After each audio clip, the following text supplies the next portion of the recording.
Assalamualaikum warahmatullahi wabarakatuh. Kami dari kelompok 1 yang beranggotakan saya Anggi Macica Mitramandari. Saya Januari. Saya Dejo Saputra. Saya Arga. Di sini kami akan menjelaskan tugas akhir praktikum jaringan komputer yang berjudul Perancangan dan Implementasi Jaringan Komputer Berbasis LAN dan Web Server dengan REST API. Kami akan menjelaskan tentang kabel yang sudah kami crafting, yaitu kabel strike dan kabel cross. Untuk kabel cross itu dia berfungsi untuk menghubungkan komputer atau laptop ke router atau switch.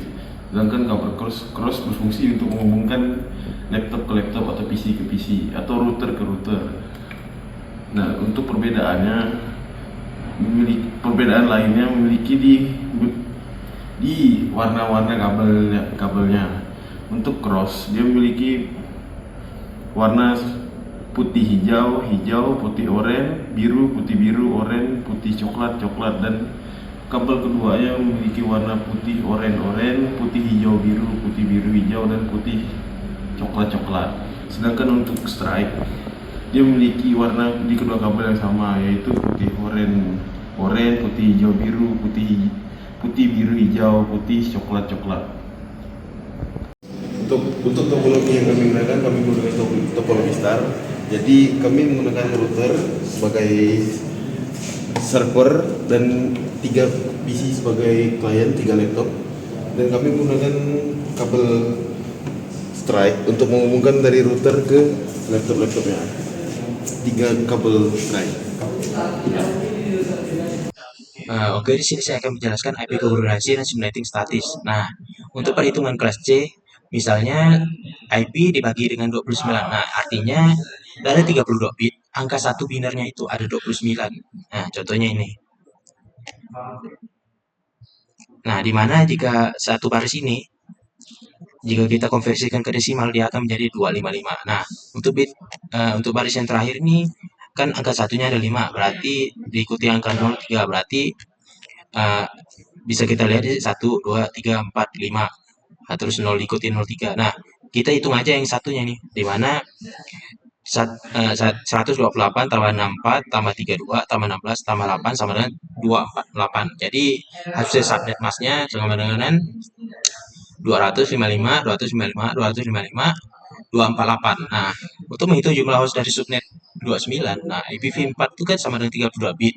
Nah, nanti 32 dikurang 29 sama dengan 3 bit untuk hostnya. Nah, nanti lakukan perkalian di mana 2/3 sama dengan 8. Nah, dari 8 alamat itu, 2-nya dipakai untuk network address, broadcast address. Nah, dari 8 itu kan dikurang 2 nih, jadi total 6 host yang bisa digunakan gitu. Nah, di sini saya contohkan, saya memakai misalnya 2, 3, 4. Nah, jadi tidak bisa 1 karena 1 nih udah dipakai sama default gateway-nya.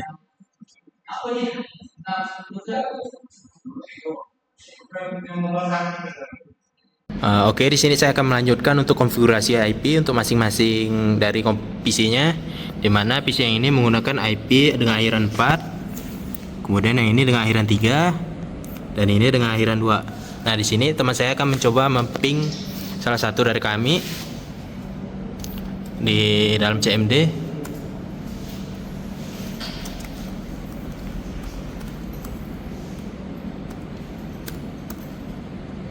Nah, dia akan memping untuk IP dengan akhiran 3.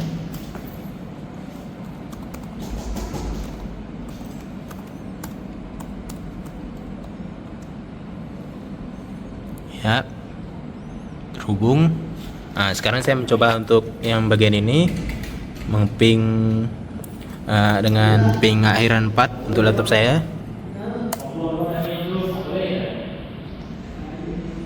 Oke, sekarang saya akan mencoba memping komputer yang lain.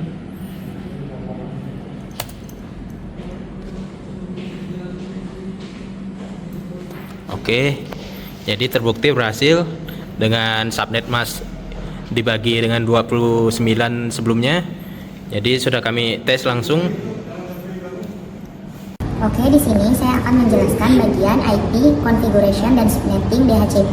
Pertama, kita sambungkan dulu kabel UTP yang strike pada router dan kita hubungkan dengan network kita.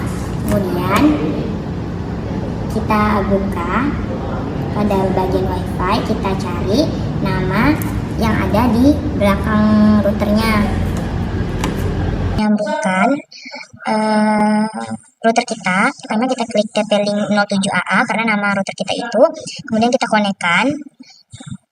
Tunggu sebentar, setelah dikonekkan kita masuk ke Chrome, kita ketik 192.168.0.1. Kemudian kita buat akunnya. Saya kasih admin 12, juga admin 12. Kita klik start. Oke, kita klik next, kita pilih access point, kita klik next. Kemudian ini kita ubah sesuai dengan nama yang kita mau. Saya pilih kelompok 1. Passwordnya juga kelompok 1. Ya, kelompok 1, kemudian kita klik next. Ini karena kita mau menggunakan konfigurasi DHCP, kita juga pilih DHCP, terus kita klik next, kita scroll ke bawah, kita klik finish. Setelah itu kita konekkan lagi sesuai dengan apa yang udah kita buat tadi. Tadi kita buat namanya kelompok 1, kita konekkan, kita masukkan juga passwordnya kelompok 1. Oke, dia udah connect. Kita masuk ke bagian adminnya lagi sesuai yang kita masukkan tadi. Kita buat tadi admin 12, kita login. Kemudian kita atur pada bagian system tools, dimana kita ubah time zone-nya. Kita pilih Bangkok Jakarta Naik. Kemudian kita klik get from PC. Kita save. Ini juga di save. Kita lihat di bagian DHCP-nya. Oke, sudah. Sistem tools-nya tadi, nah kemudian kita reboot kembali. Oke, kita masuk ke bagian control panel, terus kita masuk ke network internet, relation center, channel adapter setting. Ini kita bisa lihat di properties-nya di bagian internet protocol version. Nah, di sini dia sudah menggunakan configuration DHCP. Kalau kemarin kan yang kita status itu ini bisa kita ubah-ubah, berarti kita klik yang di bawah. Nah, berarti kalau DHCP kita klik yang atasnya. Kita klik OK. Close. Kemudian kita disable. Kita enable lagi. Oke, tunggu sebentar.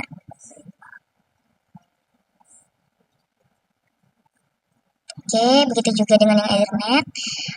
Ini kita klik properties, internet protocol, karena kita menggunakan DHCP, jadi kita pilih yang di atas. Oke, close. Juga kita disable. Kemudian kita enable lagi. Oke, kemudian kita ke bagian CMD.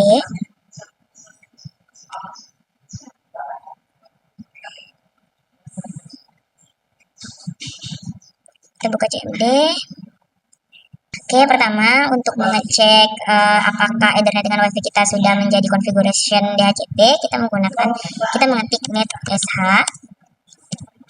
interface IP show config. Oke, kita cek. Nah, di Ethernet ini sudah untuk mengetahui bahwa dia udah DHCP, ini udah ada kalimat yes, dan WiFi juga udah ada kalimat yes. Nah, ini juga kemudian untuk kita melihat IP configuration-nya dari access point kita lihat IP config. Nah, di IP config ini untuk mengetahui IP si access point itu kita lihat di default gateway-nya. Ini kita boleh panggil IP-nya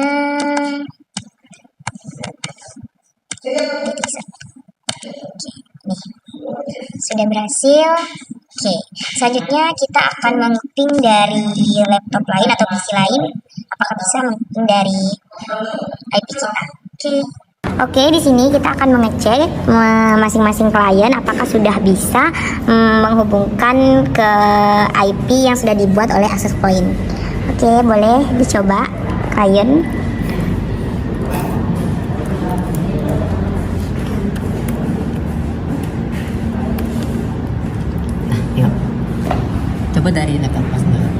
Oke. Si ini tuh laptop, si hostnya. Oke. Ini si Ethernet sama wifi nya masing-masing. Ini mulai dari 100, 101, ini 102 si Ethernet, 103 itu wifi, ini 104 buat wifi, dan Ethernetnya 105. Ini enggak berurutan, jadi dinamis ya. Jadi kalau mau ngeping masing-masing tuh, ayo misal mau ngeping ke siapa dulu nih? Laptop ini kan, laptop ini. Laptop host. Kita si laptop host dulu ya. Kita ngeping apanya nih? Mau ngeping Ethernetnya atau wifi nya? Ngeping Ethernetnya dulu. Nah, kita ngeping Ethernetnya ya. Iya. Kita buka tab baru. Ping 192.168. No, mana Ethernetnya? 100. Ini berhasil ke ping buat ke Ethernet. si laptop ini. Terus kita Ini coba yang- kita coba Ini yang wifi. Ini coba oke, ini wifi kan. Iya. Ping 192. Ini berapa? 11 kan? Wifi 101. Nah, berhasil. Mungkin wifi tuh latensinya tuh lebih tinggi ketimbang si Ethernet, karena wajar sih, karena wireless kan. Ya. Oke. Berarti sudah berhasil terhubung dari client dan host. Assalamualaikum warahmatullahi wabarakatuh. Saya Junuari dengan NIM H105123107 dari kelompok 1 untuk mata kuliah praktikum jaringan komputer.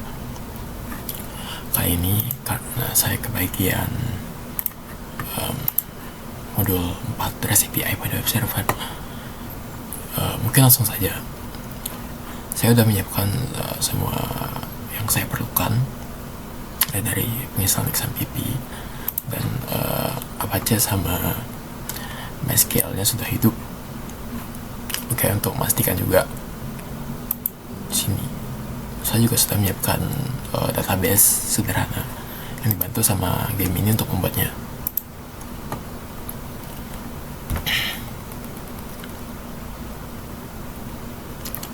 Oke, sembari menunggu loading untuk buka database, saya membuat database bernama sensor underscore db, yang di dalamnya terdapat tabel sensor log. Saya sebelumnya sudah coba dan di sini sudah saya bersihkan untuk cobaan kali ini.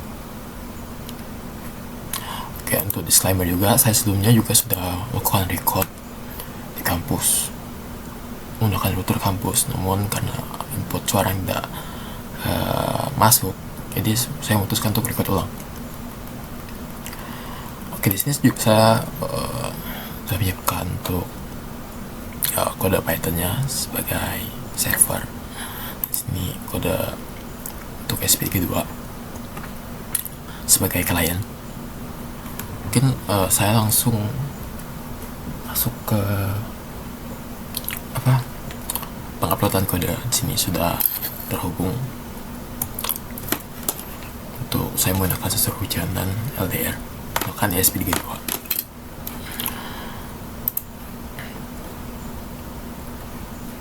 Sebenarnya urutannya tuh harusnya itu diaktifkan dulu servernya untuk memastikan kalau si server tuh udah siap. Di sini udah siap menerima data dari ESP32.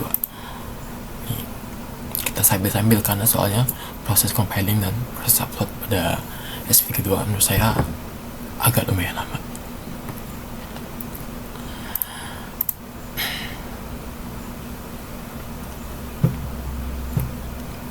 Sembari menunggu, saya memastikan diri saya pada tombol boot pada proses penguploadan kode.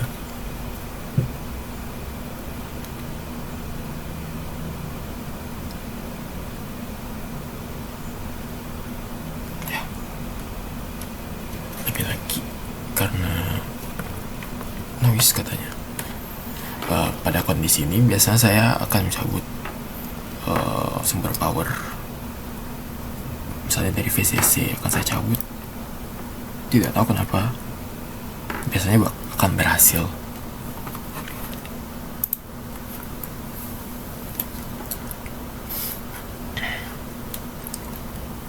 Sambil cari berada di tombol boot untuk memastikan siap dalam kondisi penguploadan kode ke SP32.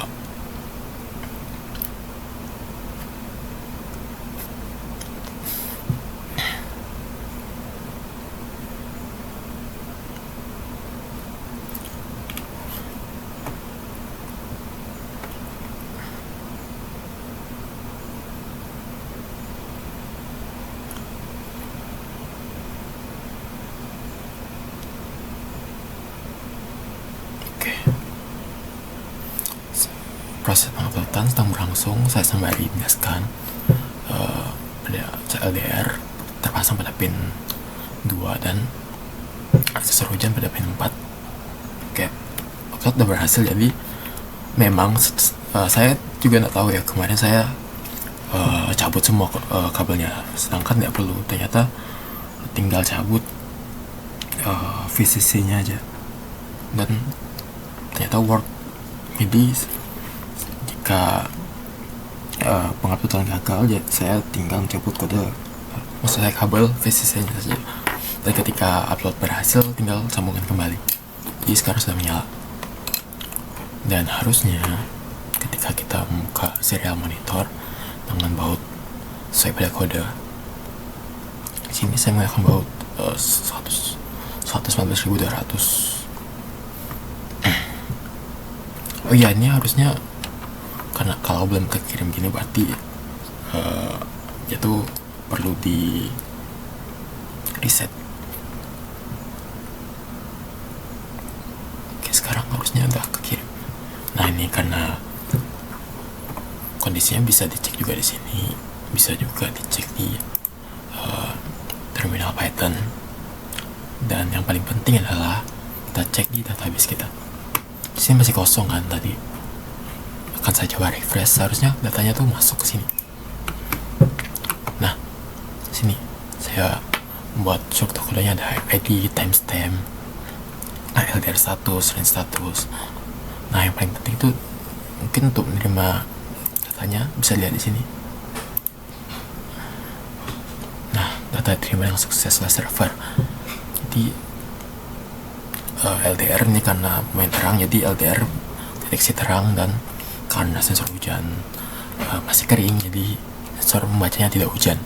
Jadi kondisi untuk LDR itu cerah dan gelap, dan sensor hujan adalah hujan dan tidak hujan. Ini saya coba tutupi untuk sensor LDR. Dan saya refresh, harusnya data terbarunya harusnya nanti ke bawah, saya ke atas akan gelap harusnya. Ini saya sortir dari tinggi ke rendah. Oke, harusnya gini. Nah, saya sortir baru gelap karena LDR nya saya tutup. Mungkin oke, saya akan coba kondisi hujan. Saya akan coba basahi sensor hujan.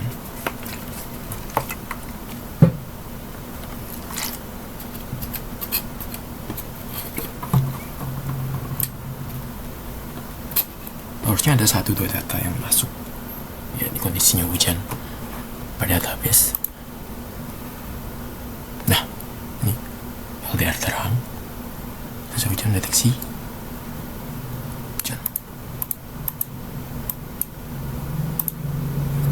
Saya lupa nih mau besarinnya gimana.